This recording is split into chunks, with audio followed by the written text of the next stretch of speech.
Imagine knowing exactly when death is coming. 7 years. That's all Japan had between invasions. 7 years after the Mongols first landed in 1274, bringing thunder bombs and massed armies that made samurai honor look like suicide. 7 years to prepare for what everyone knew was inevitable. And in the summer of 1281, the horizon filled with sails. Not dozens, not hundreds. Over 4,000 ships. The largest invasion force assembled in human history was bearing down on an island nation with perhaps 40,000 defenders. This is the story of how Japan faced annihilation and why surviving almost destroyed them. Here's what most people don't know about 1274. Japan didn't win that first invasion. The Mongols fought for a single day, slaughtered samurai in ways that horrified witnesses, then just left. Some say it was weather. Others say it was strategy, but Japan understood the terrifying truth. The Mongols hadn't been defeated. They'd been conducting a test. So, while the rest of the world celebrated the mysterious Mongol withdrawal, Japan's leaders did something that probably saved their civilization. They panicked productively. Along Hakata Bay, something unprecedented began rising from the sand. A stone wall, nearly 20 kilometers long, over 2 meters high. Farmers who'd never held anything heavier than rice bags hauled boulders. Monks abandoned temples to build fortifications. Rival samurai clans, who normally killed each other on sight, worked side by side. Because for the first time, they understood. There were no individual heroes in the coming war. There was only Japan or there was nothing. The hardest part? The samurai had to admit their entire way of fighting was obsolete. For centuries, battles opened with warriors shouting their lineage, demanding single combat, treating war like a sacred ritual. The Mongols had responded to this with arrows. Lots of arrows, followed by explosions. So Japan did something almost unthinkable. They changed. They trained for night raids, guerrilla tactics, small boat attacks, asymmetric warfare. The samurai, warriors of honor and tradition, were learning to fight dirty, because honor means nothing to corpses. Kublai Khan had conquered China. He'd bent Korea to his will. His grandfather had built the largest land empire in human history, and some island of stubborn warriors thought they could just ignore him. This wasn't about resources anymore. Japan had little the Mongols needed. This was about something more dangerous than greed, imperial pride. The invasion plan was audacious even by Mongol standards. Eastern Route Army, 900 ships from Korea. Southern Route Army, 3,500 ships from conquered southern China, combined forces over 140,000 soldiers and sailors. To put that in perspective, that's more ships than the Spanish Armada, more men than the initial D-Day landings, larger than any amphibious invasion for the next 650 years.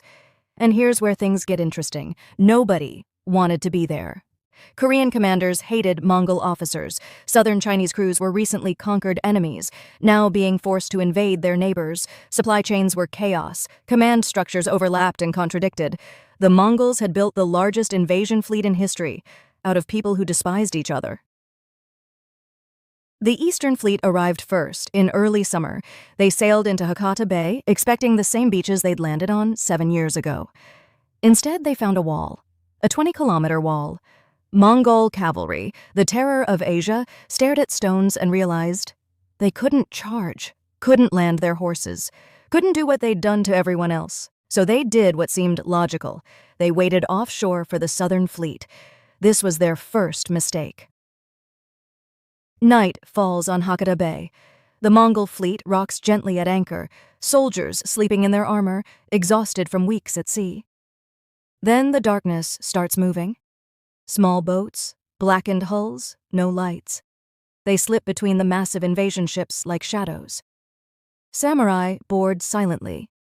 No war cries, no formal challenges, no honor duels, just steel in the dark.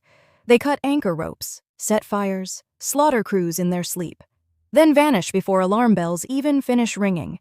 This is terror warfare. Imagine being a Mongol soldier. You've conquered kingdoms, destroyed armies, but now you're trapped on a wooden ship in enemy waters, and every night the darkness eats more of your fleet. You sleep in armor. You trust no one. You stare at black water wondering if tonight you'll hear footsteps that shouldn't be there. The Mongols were losing ships without ever landing. Their morale was cracking, and the Southern Fleet still hadn't arrived. When the Southern Fleet finally appeared, Mongol commanders must have felt relief. Reinforcements, thousands of ships, overwhelming numbers. Then reality set in.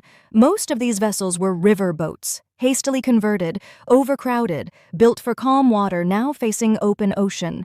The combined fleet created a floating city of chaos, ships colliding, supplies running low, disease spreading. Anchored for weeks with nowhere to go. They couldn't land. The wall and Japanese resistance prevented it. They couldn't retreat, not without admitting failure to Kublai Khan.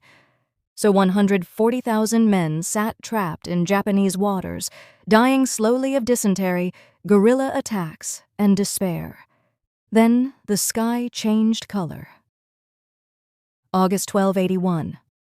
The clouds turn the wrong shade of green. Sailors who know these waters start praying. A typhoon is forming. Not a storm, a typhoon. The kind that erases coastlines.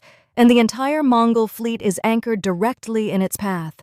What happens next isn't a battle. It's execution by nature. Ships snap anchor chains and smash into each other. The flimsy southern Chinese vessels disintegrate like paper. Korean ships fare better, but better means some crews have seconds to drown instead of drowning instantly. Men trapped below decks claw at wood as the ocean pours in. The sea becomes a churning mass of splintered ships, bodies, and debris. For days the storm rages. When it finally stops, the silence is worse, because now you can hear the moaning. Survivors crawl ashore. They're met by samurai who've been waiting. No prisoners, no mercy. Bodies wash up for weeks. The beaches turn red, then black, then are covered with sand that future generations will walk on, never knowing what's beneath. The invasion force is gone. Not defeated in battle, not retreated. Erased, tens of thousands dead, thousands of ships destroyed. The Mongol Empire, which had never known defeat, just had an entire army deleted from existence. The Japanese called it Kamikaze, divine wind. The belief spread like fire. Japan was protected by the gods. The islands were sacred, unconquerable, chosen. Shrines were built to honor the wind. Priests declared the storm was proof of divine favor. The myth embedded itself so deeply that 650 years later, in World War II, pilots would carry the same word into battle. Kamikaze, believing the same divine protection guided them. But here's what the myth obscures. The wind didn't save Japan alone. Japan survived because they built walls. When tradition said samurai fought in open fields, abandoned honor duels for guerrilla warfare, held defenses long enough for weather to intervene, adapted everything about their military culture in 7 years, the gods may have sent the wind, but humans made it matter. Nature finished what preparation began. Kublai Khan wanted a third invasion. He demanded it, planned it, raged about it. But the Mongol Empire was learning the math of imperial overstretch. 2 massive invasions equals bankruptcy, rebellion brewing in conquered China, resources stretched impossibly thin, navy commanders refusing the suicide mission. So Kublai did something Mongol emperors almost never did. He gave up. Japan became one of the only places the Mongol Empire failed to conquer. That tiny achievement would echo through Japanese identity for centuries. Japan won, the Mongols were gone, the threat was over. And that's when things got worse. In normal wars, victory comes with rewards. Samurai seize land, soldiers get plunder, the economy gets conquest. But Japan had defended itself. There was no conquered territory to distribute, no treasure to divide, no rewards at all. Just debt. Massive, crushing, nation-breaking debt. The shogunate had spent 7 years, building walls, maintaining armies, preparing for invasion, feeding soldiers, arming defenders. Now the war was over, and they were broke. Imagine you're a samurai who fought the Mongols. You abandoned your farm, trained for years, watched friends die in night raids, held the line when the world's largest invasion force appeared on the horizon. You survived, Japan survived, and your reward? Nothing. No land grants, no titles, no wealth, just a thank you and mounting debt. Resentment began spreading like poison. The Kamakura shogunate survived the Mongol invasions, but in a way, they didn't. The economic damage was catastrophic. Samurai demanded payment that didn't exist. Local lords grew independent. Central authority weakened. Loyalty became transactional. Within decades, the system began fracturing. Ironically, the invasions that unified Japan against external threat planted the seeds of internal collapse. By the 1330s, the Kamakura shogunate fell, not to foreign conquest, but to internal rebellion fueled by warriors who'd never been rewarded for saving their country. The Mongols couldn't conquer Japan, but the cost of defeating them nearly did.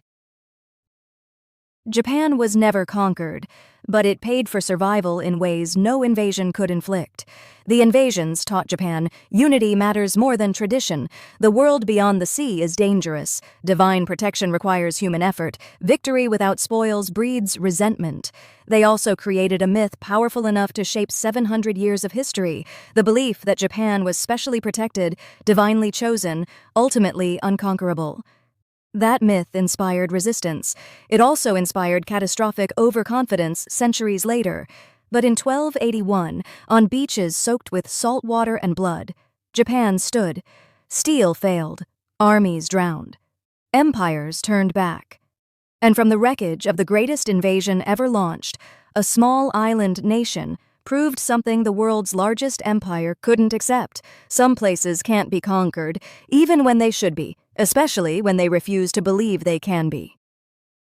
Thanks for watching. Subscribe for more epic battles, great empires, and untold stories from history.